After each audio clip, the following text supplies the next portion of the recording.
EP Magazine presents Layla Tamimi and her uplifting story, from suffering a debilitating paralysis and stroke to graduating this past January with honors from Montclair State University. In addition, we focus on vision, hearing, speech, and how these impact the development and education of people with special needs. Read it today at www.epmagazine.com. Oscar Mike Radio is a proud podcast partner of REITs Across America Radio, heard every Thursday at 11 a.m. and Sunday at 8 a.m. Eastern. They're also big supporters of the nonprofit I Got Your Six, Two Lives at Once. And with every REIT you sponsor through Oscar Mike Radio, $5 goes back to this great organization dedicated to making a difference in the lives of veterans, law enforcement, firefighters, and first responders battling PTSD. Two Lives at Once pairs these brave men and women together with dogs rescued from kill shelters. In this way, two lives are saved at the same time by saving each other. Donate now. Go to reatsacrossamerica.org/Oscar Mike Radio to help. That's reatsacrossamerica.org/Oscar Mike Radio.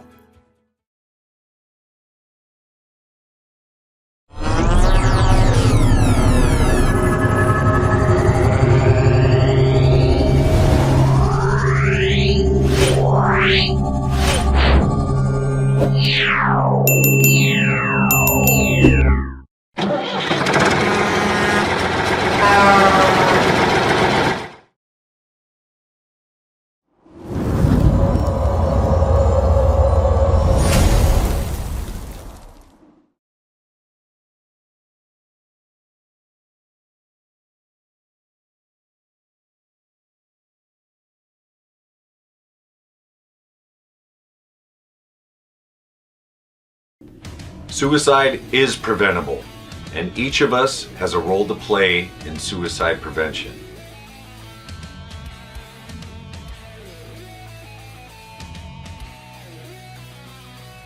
Suicide is complex. There is no single cause. And it's not always a mental health issue. It could be loss of a job or home, financial or relationship issues, pain, or leaving the military. Suicide does not discriminate. It affects all ages, races, and genders, veterans or not. If you know a veteran who is struggling, connect with them. Let them know help is available. There is quick and easy access to services in times of crisis. Dial 988, then press 1. Talking about it is okay. Don't keep it inside. Don't be ashamed. Don't wait. Reach out. Find resources at va.gov/reach.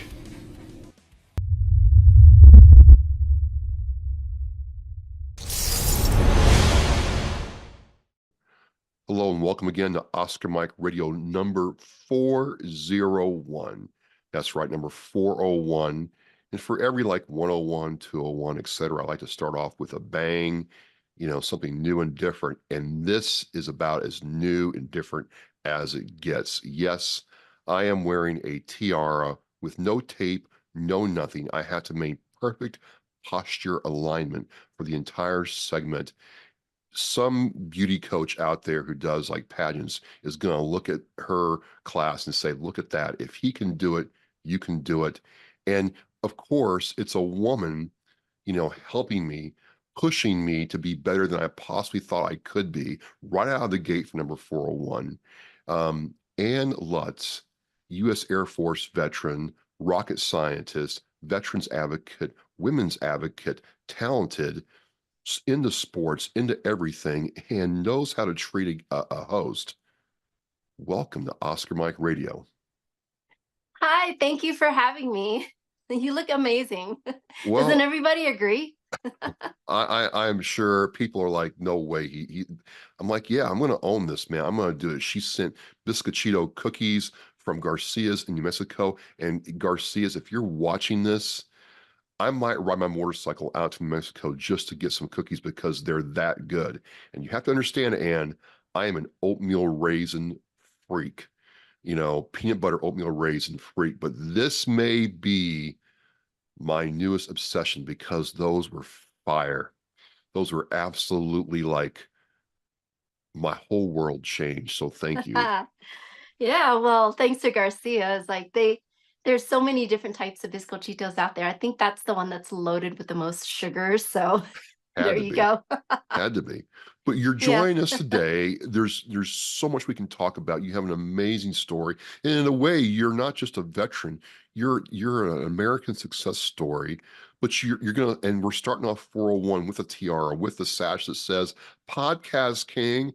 I was very, very humbled by that. Thank you very much. But you're gonna, show us some of your talents too. You kind of threw me for a loop, and you're gonna like sing for me.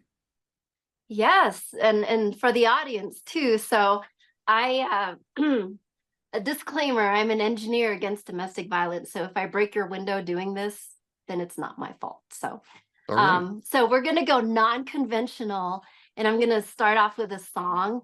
So yeah, let's do this. So this is a song by Julia Cole, just an amazing uh artist, and she doesn't get enough recognition. And I heard this song, it's called This Ring. So you could tell as I sing along, it's about a not very healthy relationship. So here we go. See if I could do some justice. This little piece of gold is already feeling dull, and it ain't the band. It's getting old. Haven't picked a date, haven't picked a place. We're just picking fights, slamming doors. It's gonna kill me either way, I guess.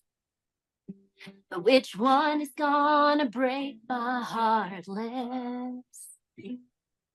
What if when I leave, you become the man I need, just in time to find some other girl who gets you on one knee?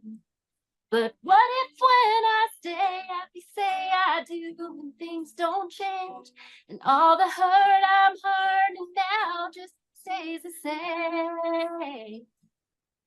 There's no way to know. Yeah, that's the thing. Do I take your last name? Take off this ring.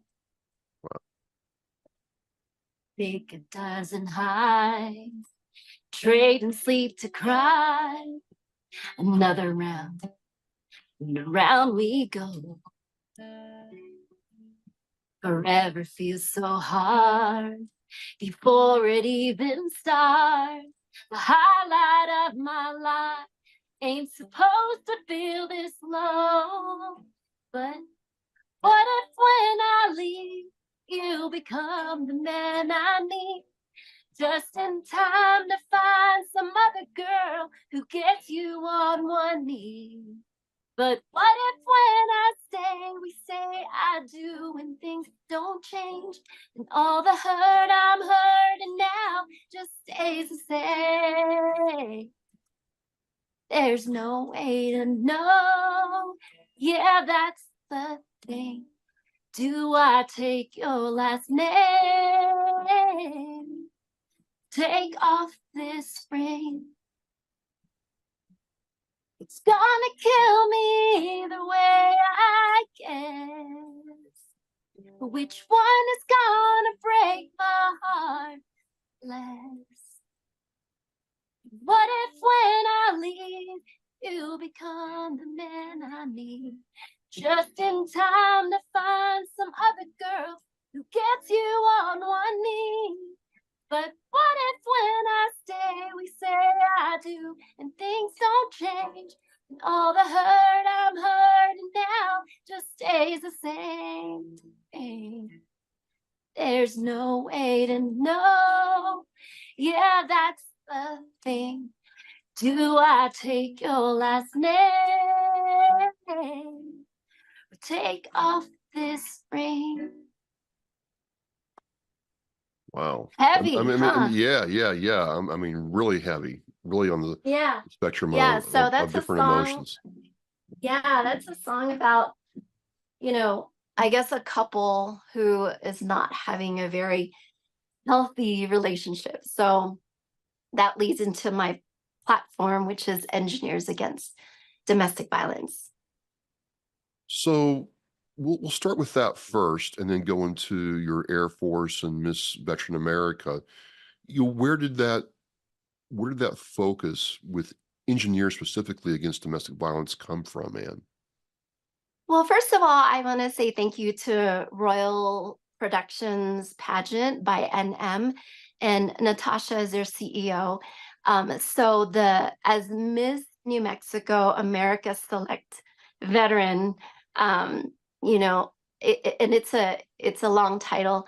It's a different pageant from what I did before, in the platform that everybody from Royal Productions is focused on is on domestic violence. So it doesn't affect just veterans. It doesn't affect just women. It's not exclusive to, to just one population. It's a worldwide issue, men, women, and I think even more for men, like a good friend of mine, he was in a relationship, his second wife, where she was the one beating him up. And he said, look, if I call law enforcement, the blame is always going to be on the dude, right? Yeah. So he got out of that relationship and found a much healthier relationship. And he's been married now for so many years, and they have an adopted daughter. So that's a good news story for somebody to get out of that relationship.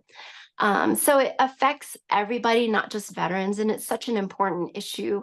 So as an engineer, I decide I'm just going to say, my platform is Engineers Against Domestic Violence. You start this platform, and it's central to what you do. And you're also a parent too. There's not any balance here with you. You are all in on this aspect of domestic violence and its scourge in society. I'm going to ask the obvious question right up front is, what do you think the answer is to reducing domestic violence across the board, Anne? Oh man, I really think it starts in the home. Like for me, I personally never had experience myself being in a relationship where there was domestic violence, or there is domestic violence. My parents, they have such a strong relationship. So I am so fortunate in the fact that, I grew up in a environment where I saw healthy relationships, my aunts, my uncles, my parents. But I was very aware of, one of my friends got pregnant as a teenager, and she's no longer with this guy, thank God. But he abused her. He would beat her up, and she was only 19. And I'm thinking to myself, oh my God, nobody deserves that. And to reduce that, I really think it starts in the home. I mean, like the UFC fighter, Sean Strickland, was in a podcast, and I was shocked to hear that when he was a child, his dad was beating up on his mother, and he bashed a guitar over his dad's head and then called the cops, and his dad was in jail, but his mother bailed, her husband out of jail. And it's like, why? And so there's that codependency. There's no straight answer to that, unfortunately. Travis, I think it starts in the home. And then if somebody has good self-esteem, they have a good job, that they know they can support themselves and they can leave a relationship if it's too toxic. And sometimes it's tough. Sometimes you might have everything in place, but for whatever reason, you have that codependency in otherwise like unhealthy relationship. So there's so many factors that play into that. It could be cultural, but at the end of the day, we know that that's not right. We know that any type of domestic abuse is not, it isn't, you are worthy. If you are a domestic abuse victim, I do want to point out that there's like the 800 number that you can call. It's a National Domestic Abuse Hotline number. And if you're in immediate danger, definitely call 911. And so just to kind of bring that to our attention, I'll go ahead and and say it now. The 800 number is, it's the National Domestic Violence Hotline. It's 800-799-7233. Again, 1-800-799-7233.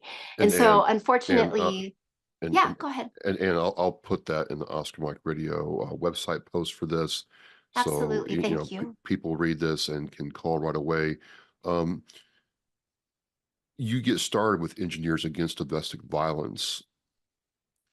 Now let's just say, I'm suffering. I'm a guy. I'm suffering, and to your point, some of the guys that I know that get beat on by their wives have a real hard time with this, and the same thing for women making that jump to say, you know what, I'm done. So what can you do if you're a family member or a friend and you're watching what's going on? You know what to look for, and you're seeing your friend or your family member, suffering with this, but it's not your choice, but you want to help. What do you do? I think the best thing to do is ask them how they are doing and listen to them, and then, getting a plan together. So for example, if they don't have a bank account of their own, they need to set up an account where nobody else has access, right? Because you got to have some form of, I guess, egg nest to be able to escape, to be able to make it on your own. And so listening to them, but then giving them the resources. Like, so just FYI for the show, we're not service providers, but when I started to learn about domestic violence and where victims can go for help, what numbers they can call, if you're in immediate danger, then definitely call 911. If you look at some of the domestic violence help websites, they have a little button that you can push where, let's say, your abuser might be looking over your shoulder, they might be like stalking you, and then you can press that button so it kind of takes you to like the weather. And it's sad that websites have to be designed that way for domestic violence victims, because then it doesn't look like they're, I guess, searching for help, because that actually might put them in danger depending on how severe the other, Yeah. the abuser is. So it's sad that, but I think there's that understanding that there's that button for just, for making it look like you're looking at just generic stuff versus really searching for help. Like, where do you go for help? In New Mexico, near Santa Fe, there's, some shelters, and, I guess what I could do is send out a list throughout the state of New Mexico where people can go for help, because I don't want to just favor one over the other, because there's so many out there. But I know like the VA started to have programs and questions that are in place for providers to ask, at least for veterans. And it makes me wonder if that's going to translate to the civilian healthcare system. Because, if you've been to urgent care lately, if you've been to a hospital lately, they always ask, besides taking your vitals, like, hey, do you feel safe at home? So I don't know if you noticed that. So that's like a part of a screening process. Yeah. So, it's always good to talk about the uncomfortable things. And again, hopefully, that 800 number, and again, I'll say it here, it's 1-800-799-7233. That's the National Domestic Violence Hotline, 1-800-799-7233.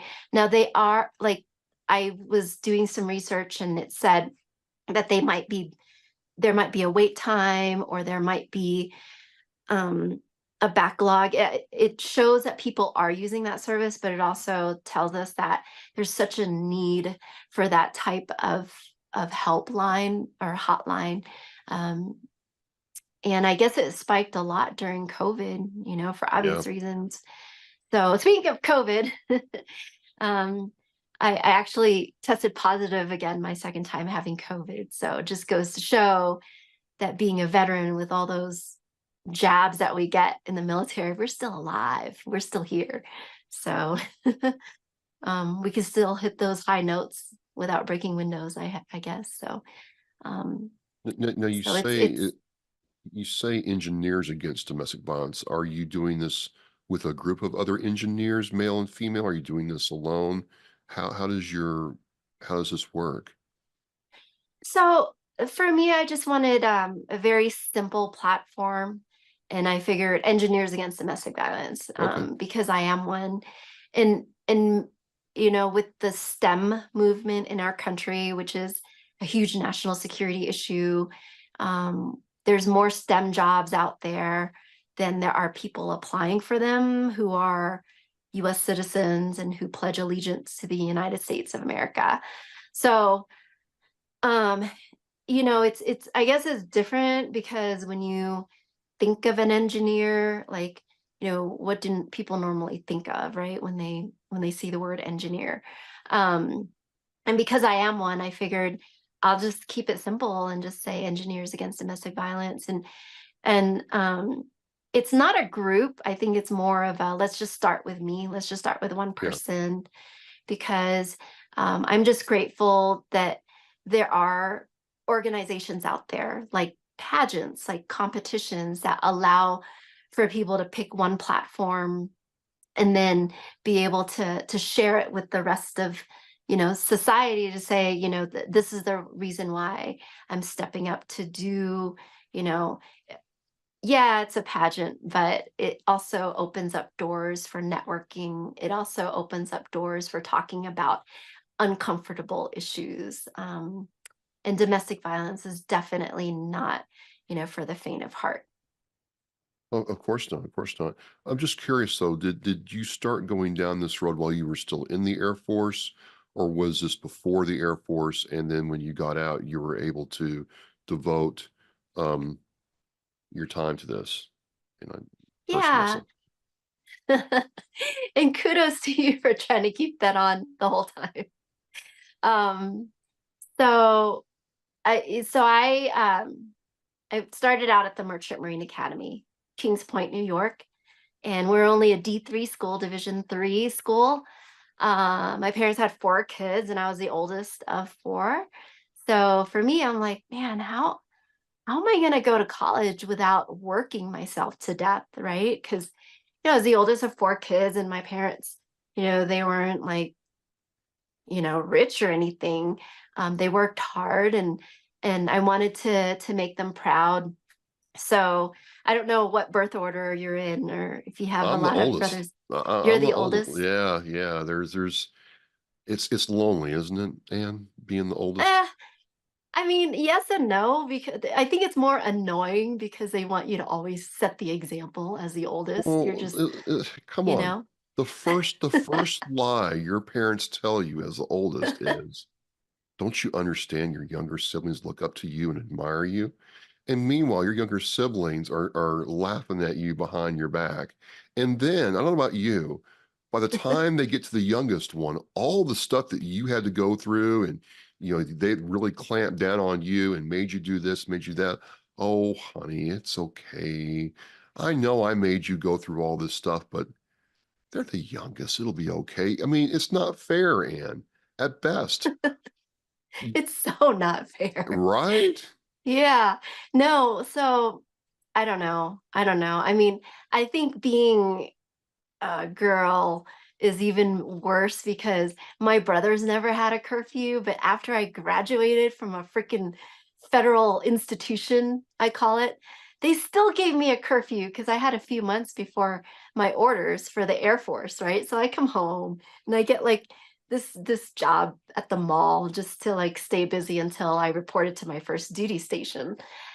And they still gave me a curfew. I'm like, Whiskey Tango Foxtrot over. And so that for me, I love my parents. Like they're amazing people. And I get it. Like they're worried. They do that out of love. And I guess it's like an Asian thing. Um, but I was like so ready to start my career in the Air Force. So you asked, okay, did this whole pageant thing, this whole platform thing start before or after? It definitely after I spent 20 years active duty and, put in, actually was in Afghanistan, missed my daughter's second birthday. And I remembered a buddy of mine told me, the same one that actually got abused by wife number two. And he's like, hey, don't forget, you got to ask the Air Force, Mother May I, permission to retire. And I'm like, what do you mean? He goes, well, you got to like go to that personnel site. And at your 19-year point, when or 1 year before you're eligible to retire, so you can get your orders to retire. So you could PCS one more time on the government's dime. And I'm like, I didn't know that, dude. So thanks. So I was in Afghanistan and I'm like, I got 1 more year until I hit my 20, just make it home alive, right? And we were in that unit where we lost the 2-star general, Major wow. General Harold Green. So if you look him up, he's like the only 2-star general, like the highest ranking officer since Vietnam, who died from a green on blue attack. And he was an amazing leader, amazing engineer. The Army has an acquisition award in his name, in his honor. And then like 4 months later, we lost so not only did we lose our 2-star general, we lost our command sergeant major. So I'm Air Force, but we worked with Army. We had 2 Marines in our unit.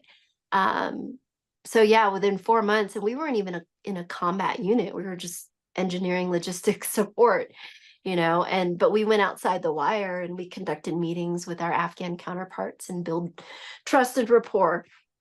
But excuse me. So we lost our command sergeant major, like I want to say a few days before Thanksgiving. And then I just remembered, like, what the hell happened? So the green on blue attack killed our 2-star, and then an IED took out our command sergeant major and his driver. And that was just days before. And he had given me crap about not wearing the right, command sergeant majors. He's like, hey, you got on the wrong cold weather gear. And I'm like, I know, command sergeant major.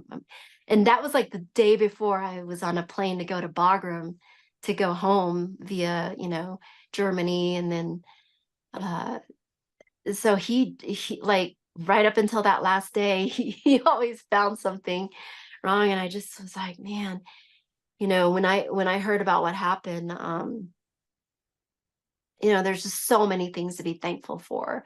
Sure. And we didn't want them to die in vain. And so, a lot of the things that I learned in the Air Force, I applied today in my current job as an engineer. And, this whole pageant thing came about. I competed in the Miss Veteran America competition. It's not a pageant. That one is not a pageant. It's a competition. No, wait, there's a benefiting difference. No, finals. no, educate me here. There's a difference between pageant and competition. Aren't they the Well, same I thing? think, yeah, well, it depends on the organization, right? Okay. It depends on the president, founder, CEO of a particular organization. I think the Miss America, I guess pageant now called competition, the current reigning Miss America, she's the second lieutenant, Madison Marsh, Air Force. And so that used to be called a pageant, and now I think they call it a competition. I think when people associate pageant, they think,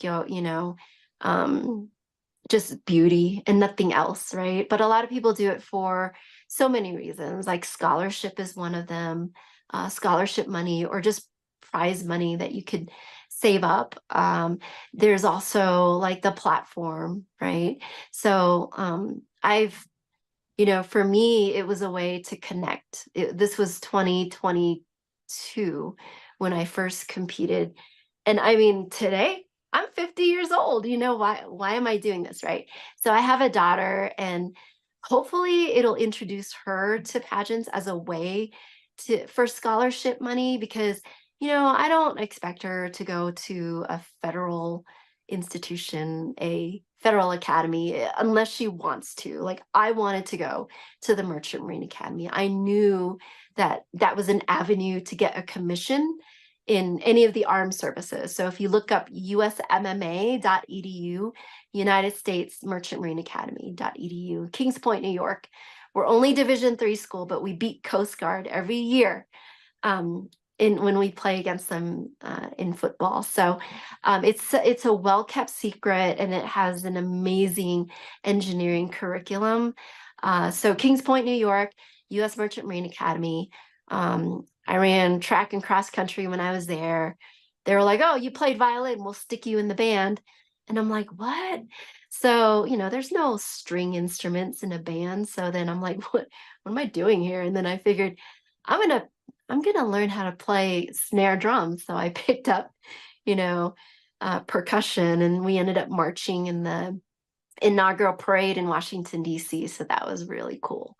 And then 20 years later, retired from the Air Force. How was it like getting out? When you do 20 years in the Air Force at a high Right. level, you retire. Some officers tell me different things. I'm curious what your experience is like. Well, I don't know. Like I said, unconventional, right? So I was like, at the time I was married. And my husband, my ex-husband, he's an amazing father. So I'm so grateful that we can co-parent, because that's not for the faint of heart. So we're kicking ass at co-parenting, and we let our daughter know, like, she's our number one. Things didn't work out after 18 years, and that's okay, because I met a few other folks who also, after 18, 19, 20 years of marriage, was like, "Man, you too?" So it made me feel like I wasn't alone. But for me, the reason why I moved, I was at Los Angeles Air Force Base, and I'm like, yeah, I don't want to stay in California. It's a great place to visit, just don't want to live there, right? So this was 2015. And so at the time, my ex-husband found work in New Mexico. So I said, okay, yeah, I was stationed there. That's where we met, when I was stationed there in the 90s. So they joke like New Mexico is the land of enchantment, but we also know that it's also the land of entrapment. So once you're there, you'll come back. And so that's what happened. I'm a Virginia girl. I grew up mostly in Northern Virginia near Washington, D.C. So I'm kind of like an implant to the state of New Mexico, but it's become my home. And I wasn't working. So, like, what do I do? Like, what do I do? So even with bad knees and a bad back, I'm like, maybe I'll take a break from working a desk job, to, like, I'm going to teach kids how to snowboard and ski, right? Like, you don't get paid much, most of the time. If I put my daughter in ski or snowboard school, I always tip the instructor. But as an instructor myself, like, I don't expect that, right? You just don't, because at the end of the day, you're making a difference in some kid's life. And it's bonus if you get like a tip from the parents. But for me, I'm like, this is great, because it gives me a chance to be outdoors. It's a way to heal, right? And it actually was better for my back and better for my knees, because I wasn't sitting down all day. And I'd rather pick up a crying child than a crying adult, because if you teach adults how to ski or snowboard, that could be a little traumatic. So I figured, okay, that'll be a great job. And for me, it's, put the ego aside. It wasn't getting paid a lot at all, but I learned about the outdoor industry. I actually worked for REI for a few months, and I learned about the outdoor industry. I learned about customer service, and it was different. And so I don't know. I think one of the things domestic violence, right, or unhealthy relationships, right. So one of the things that I observed as an REI employee was I was ringing somebody. I was up at the cash register, And one of my coworkers was like, "Hey, Ann, I can't ring up this couple. Can you ring them up for me?" And I didn't know this couple from Adam, right? And I'm like, "Yeah, sure. No worries. Let's take care of them." And I talked to my coworker later about it, but I observed, we're like, "Yeah, it's a one and done." I guess it was $20 back then. I don't know what it is now, but if you become an REI member, you get all these coupons every year. So it really pays back and more. The cat is jumping all over the place. Um, but anyway, unhealthy relationships and domestic violence. So as I was ringing up this couple, I was telling them about memberships because I guess apparently the boyfriend had a membership, but the girlfriend didn't. And I, was just doing my job telling them about this. And then she realized something. She was like, "You mean the whole time I was giving away, like every time I bought something from the store, my boyfriend would be getting like points from me, using his membership." So she was like, here's my 20. I want my own membership." And he was like, "What are you doing?" She goes, "No, it's only $20, man. I want my own membership." And I think it gave her like the light bulb came on, and it just gave her that independence that she needed. Um, and and then, they paid for their stuff. She got her membership, she left. And then I turned to my coworker and I'm like, you know, "Man, what just happened?" And it's like I didn't mean to cause like a dispute between the couple, but I guess apparently she finally realized like this dude was like taking advantage of her. And she's like, she's her own woman, and I'm thinking to myself, "Oh, that's another example of a very unhealthy relationship." And even my coworkers are like, "Yeah, every time that couple comes in, I just can't ring them up." And so it really, I don't know, it just opened my eyes to just observing, um, just subtle things like that. And then realizing like, man, I've got a daughter and I want her to know that like she could study engineering, she could study whatever, but just like at the end of the day, be able to support yourself, be able to know the difference between a healthy relationship, an unhealthy relationship, and to be able to like make a plan to get out of one. And then, of course, when I was teaching kids how to snowboard and ski and helping them wipe snot off their face. I mean, not a very glamorous job, after being in Iraq and Afghanistan and defeating the enemy and all that. You're down to like just like, holding a kid's gloves underneath the heating device in the bathroom during lunch to make sure that their gloves aren't, freezing their little hands. So it was very humbling, but at the same time, I was able to learn all of the instructors, like who they were, their names, because when I put my kid into their ski school, then I knew who all the instructors were, and then they knew me, and so and so I was interviewing for a desk job again, a professional job again. Every job is professional. Um, And then I started to work, in project management again, in engineering, project management, IT.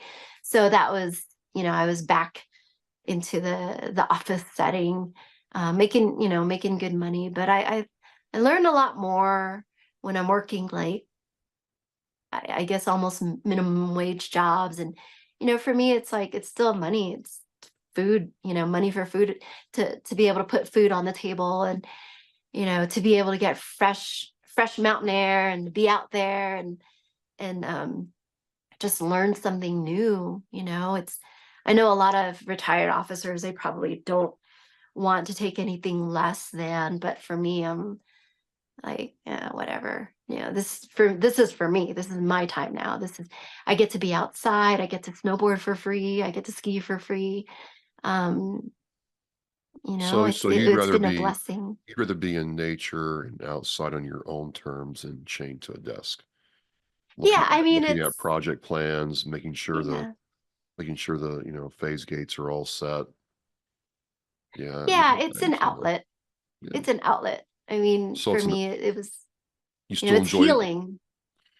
do you still enjoy the discipline of engineering, but just like being outside, or is engineering kind of in the back rear view mirror now because you're patented? You put a lot of effort into this, Anne.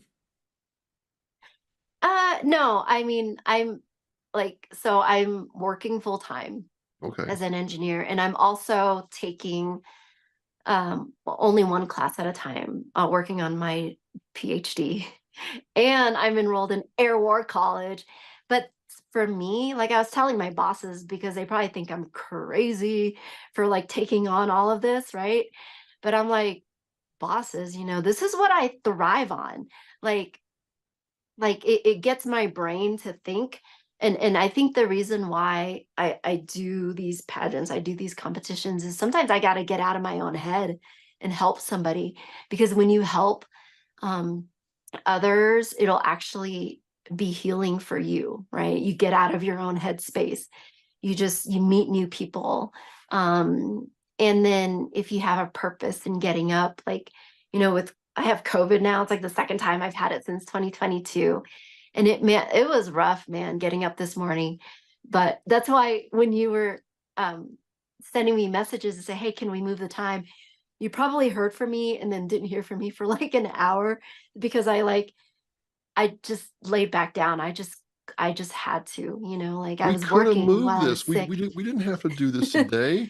No, this is keeping me going, man. This is like, I so appreciate, uh I'm grateful that you're able to do this today, because I'm like, and this tells people too, like, just because you got COVID, doesn't mean it. If you're strong, if you're healthy to begin with, then you can kick its ass. So, it's just to prove, like, to whoever's watching, if you get sick with this virus, like, stay healthy, um, stay away from alcohol. This is water.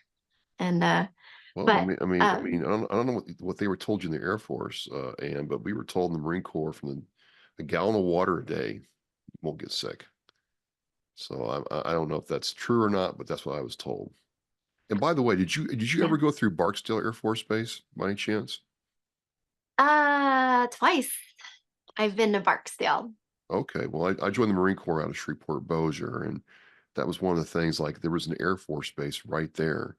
I could have been stationed right in Barksdale, but no, I joined the Marine Corps. It's kind of funny when I went Yeah. to Andrews Air Force Base in California, and we're all like, "This is how the Air Force does it." Wow. I don't know. It depends. Like, I was in Iraq, and I was, I mean, to be honest with you, well, they took the word armored out of like Third Armored Cavalry, because I think the assumption is if you're cavalry, you're armored, you're armed. But at the time, this was 2007, 2008, when I was in Mosul, Iraq, and that was during the surge.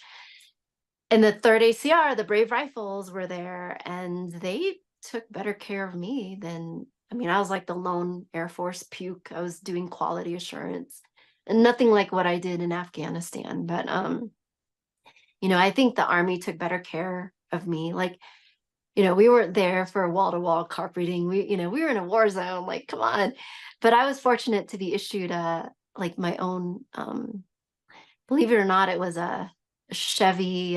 Anyway, drawing a blank. I had to have my own vehicle, because we would go from fob to fob to just make sure that the contractors were doing what they were supposed to be doing, and not just pencil whipping, like, oh, did you check your generator? Did you make sure the oil level was okay? Instead of just taking a piece of paper and saying, yep, yep, yep, and calling it a day, right? So, yeah. So, I think the Army, yeah, you might be Air Force, but at the time, for me, the Army really took care of me better than, I guess, the Air Force did at the time. So, What I've understood is, in the Air Force, it's the pilots first, aircraft second, and everything else is a distant third.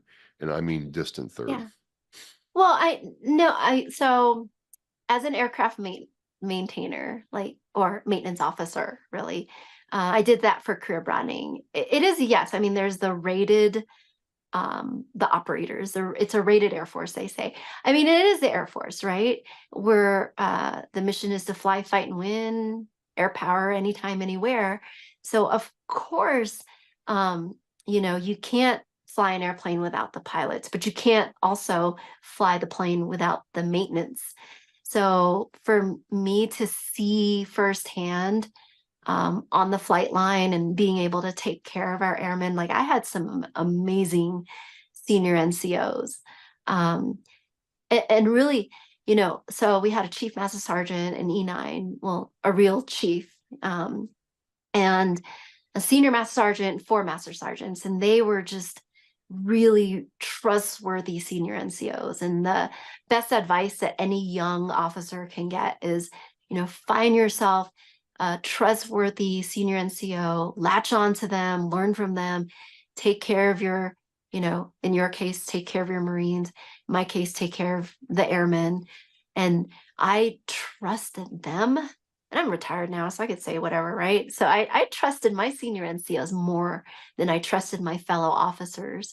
And I can't believe you're going to keep that on the entire show. The whole show, and nothing halfway I don't here. even have my crown and sash on, but you could see it in some of the photos that I posted. Yeah, I mean, these senior NCOs were amazing, and I learned a lot from them. They really did look out for our airmen. I mean, I had to drive. I don't. So another thing I think that kept me out of trouble, that kept me in healthy relationships, or at least, just kept me out of trouble in general, is I never really picked up. I never really cared to, and I tell my daughter this, to drink, like alcohol. And I can tell you from my Marine Corps time, I didn't drink in the Marine Corps. It's a personal decision why I don't drink. But every time one of my fellow buddies got in trouble, alcohol was the catalyst, man. And I'm like, I'm not missing anything. It really, and you're an officer, but it just ruined careers at launch. Oh yeah. I mean, I had to drive a fellow Air Force officer home. Well, not really home, but to our buddy's house. Like we had a birthday party for one of our friends. And I mean, excuse me, I knew he was a captain at the time. And I knew his wife, his kids were teenagers, and he had a little bit too much, or a lot to drink that night. So, and I could tell like he had a really healthy relationship with his wife and kids. And I'm like, dude, man, you're not driving. Like you need to spend the night at our buddy's house, because like you're not going to drive. So, but he goes, well, I need you, I'll pay for the taxi. We'll get my car so I could park it near, I could park it at the house where he was going to stay that night. And so I said, okay, let's get the cab. You got to be a good wingman, I guess, for your buddies. And so I'm like, dude, man, this is your career. Like, you don't want to mess that up. Like, I know your wife, I know your kids, but you need to call your wife and tell her that you're going to spend the night at Matt's house, my friend Matt from Alabama, and he and this wasn't Matt, this was another friend, but we were celebrating Matt's birthday. And so I'm like, dude, no. So we went and got his car. He's like, hey, by the way, do you know how to drive stick shift? And I'm like, yeah. So that's the number one thing, is you never know when you're going to use that, right? Use that skill. It's also an anti-theft device, especially if you live in Albuquerque. So, and then we actually drove up armored SUVs in Afghanistan. And they were all, guess what? They were all manual. And I had to drive a few times, believe it or not. So as an engineer, you might become a driver in Afghanistan. You just never know, right? So we get in the cab and we get to his car, and, I'm driving his car and everything, and made sure he got to, our friend Matt's house so he could just spend the night there. dropped him off. I said, okay, call your wife, let her know where you are. And then I left, and I drove an hour and a half to get back home where I was living in California at the time. So yeah, it's just I'm like, man, these are the people I work with, and these, it doesn't matter what rank you are. It doesn't matter, like people do silly things when they party. And so, you got to be like, sometimes you have that one friend in the group who is always going to be the DD. You have like the one friend who's going to be like the That was responsible one, that was you me. know. You know, Yeah, I guess that shows why you were the oldest, and it's like, being the oldest, like we get it, like we have to be the responsible one, and that's okay because I'd rather be sober and be aware of my surroundings, right? Situational awareness. yeah, yeah, Um, it's the same yeah, way. And I found over time I don't need alcohol to have a good time. Just fine. exactly. And you can see, you can see exactly and understand and remember, Yeah. what went on. Um, but I was reading about the 6 types of um, domestic violence, and there's like, man, it's crazy. Like number one, well, not in any particular order, but one of the 6 types of domestic violence is digital or online abuse, including monitoring and so-called revenge porn.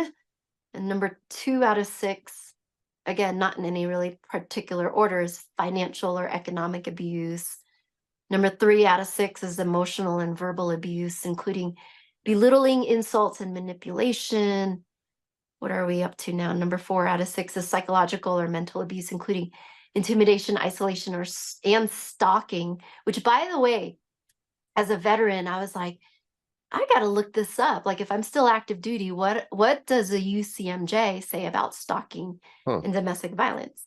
And there are 2 different UCMJs, one on stalking and one on domestic violence, but it focuses on like only people closest to the perpetrator.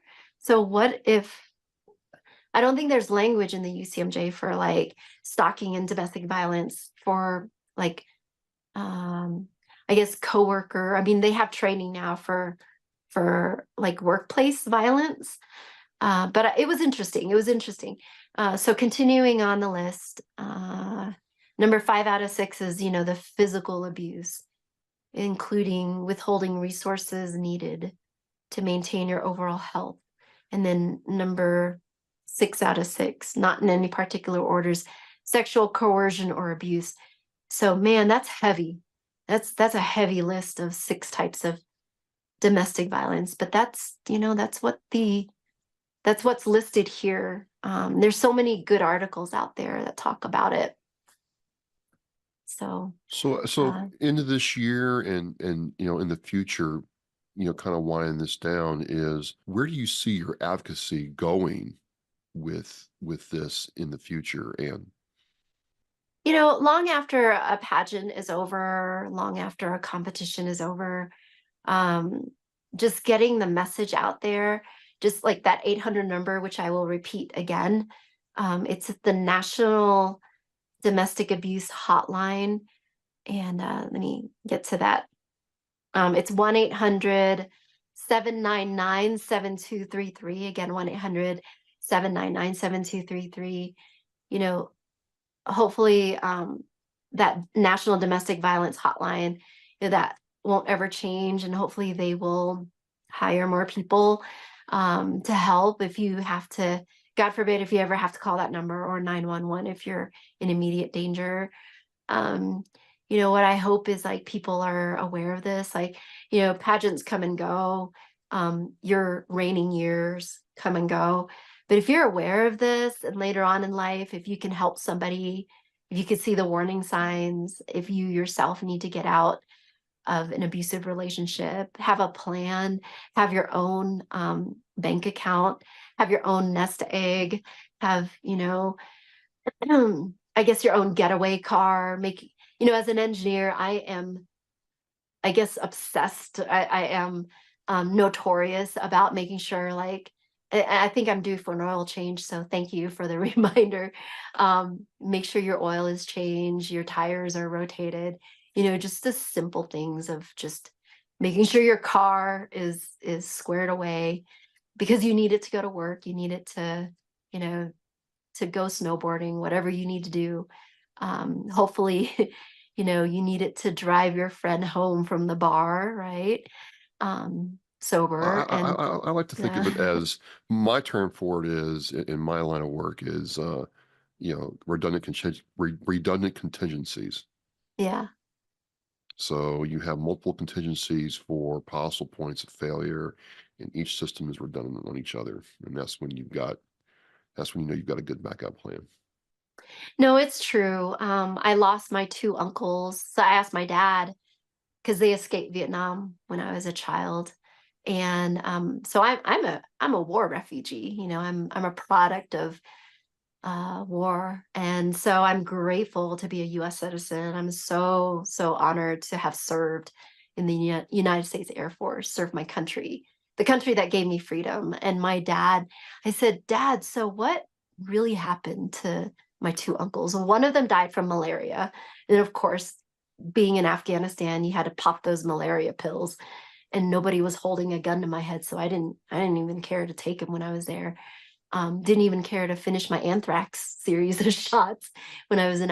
But my other uncle. So you talked about artificial intelligence in one of your other podcasts, and I guess autopilot can be considered a type of AI. And I mean, you're talking about late 60s, early 70s when this happened. So my dad was like, yeah, so your other uncle died because he was a passenger in an aircraft where rumor had it that the pilots, put the aircraft on autopilot and went to the back of the plane and played cards with the rest of the crew. And I'm like, oh, damn, because it might be able to tell whatever the autopilot was designed to do back in the day, might be able to tell your altitude, but not so much that there's a mountain in front of you. That's where human in the loop is so important. And do you even trust the algorithm? Do you even, there are, believe it or not, there are AI applications out there to help with maybe, and you can look this up because I can talk more about it later or in a future post when you follow my page. But as an engineer, I was intrigued because there's an AI application for, I guess, when somebody's in distress and they're calling or texting, because you can also text, but there's nothing that can replace human interaction, like when you call the hotline and talk to somebody. But there are AI applications out there that could help pick up, I guess, some words from like a text message or whatever for a domestic abuse victim. But for me as an engineer and somebody who believes in testing, making sure you test the software algorithm, that you trust it, you verify and validate that the software algorithm is written properly for its intended use, and it's not hacked into, it's not manipulated, and somebody is always double checking it, because AI is great, but if you're not checking it to make sure it's doing what it's intended to do, and it's causing more harm, then as an engineer, you got to be leery of those things, and you got to ask, well, did you test it? Is there a regression test? Is there, so there's always that, the engineer in me says, we got to test the hell out of this and make sure it works. And it makes sure it helps the person, but there's nothing that can replace humans, interacting with each other. So what we're doing right now, talking to you, Travis, and hopefully getting the message out there, is for somebody who is in distress. There's that hotline. And again, I'll repeat it one more time. And it's the National Domestic Abuse Hotline. It's 1-800-799-7233. Again, 1-800-799-7233. And if you're in immediate danger, call 911 and be safe out there, everybody. And take care of each other and take care of yourselves. Well, I mean, again, folks, you don't have to suffer alone. You don't have to suffer. You can make change where you are. And, one of the things about talking with you, Ann, is this whole aspect that, every point in your life you've had to make a decision to make change, and you've followed through on that. And you've offered up this resource for people who are suffering in the midst of their own version of hell. They're in the abyss right now, but there's a way out. And to me, you are the American military success story. You came to this country, you joined the Air Force, you served honorably for 20 years, you got out, and you're not slowing down yet. In fact, I got tired just listening to everything you got going on. I'm like, wow, I got to catch up. I'm slow compared to you, but it's really interesting to hear how veterans find this way to continue to serve. So hopefully you'll come on again. And did I sport this right? Did I own this moment? Why did you want me in the tiara and the podcast sash? I gotta ask that to close this out. Did I own this right? No, you crushed it, brother. The reason why I chose the color purple to write Podcast King on your sash is, purple signifies it. Like, there's always a month for this, a day for that. There's a color for certain things. And I guess domestic violence, these organizations that pop up to help victims of domestic violence abuse, they seem to be using the color purple a lot.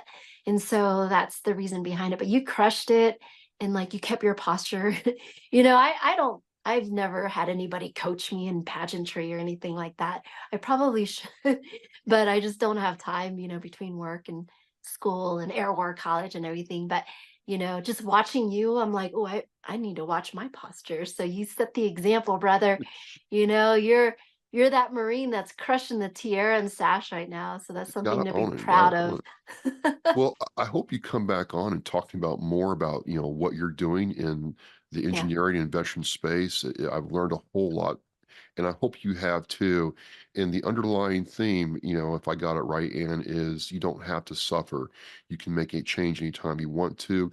The number, she said it multiple times. It's going to be in the Oscar Mike Radio website post. Please, please, please get help. But Ann, I've had a great time talking with you. This is truly an epic way to start number 401 in the 400 series of OMR shows. It's just going to get better and better.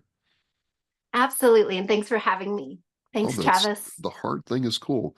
Well, this is Oscar Mike Radio. We are Mission in Flight, and Ann is Oscar Mike with what she's doing. Ann, thank you very much. We'll see you soon. Thank you. Remember, on it teaches our mission. We care about it, we do it every day. But I think there are things that just hit you and give you a reason to go on. The theme for our 2024 for Reach Across America is Live with Purpose. It just seemed to fit in with the vows of the REAP, the 10 attributes that we feel represent our United States military. I thought, what a great opportunity to put those two things together and show our kids through how we act some of the things that can make their lives better, their communities better, and by doing that, the country better. For me, Live with Purpose, I think, is a mindset. Set some guidelines and then go out and purposefully make life different, make a change. It's an opportunity to set an example.